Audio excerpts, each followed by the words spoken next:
sa kung ano lamang ang kaya ko. Bigang-biga na sa mga problemang di masolusyonan agad, parang wala nang bukas.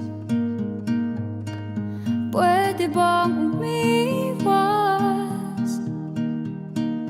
Hinahanap ang sarili, ngunit di nakakayanan sa ligaw na dinadaanan ko. Saan na to patungo?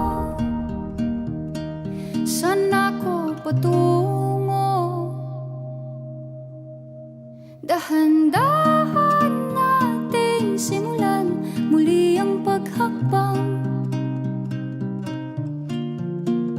Dahan-dahang tumingin sa salamin upang makita ang ating kagandahan. Dahan-dahang iangat ang mukha upang maslayan ang payapang kalangitan. Oo, pagod ka na, pero di ka nag-iisa.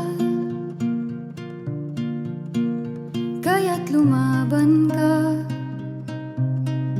at sabihin, ako naman muna. Interpretive dance is an expressive style of movement where the dancer's primary goal is to translate internal emotions, feelings, and ideas into physical form rather than adhering to rigid steps or a defined narrative. This form of dance prioritizes authentic expression and emotional communication over technical skill, focusing on using fundamental elements like body, space, time, and energy to construct a unique and spoken visual language. After giving so much of yourself to others, often without anyone seeing your quiet efforts, it's finally time to choose yourself.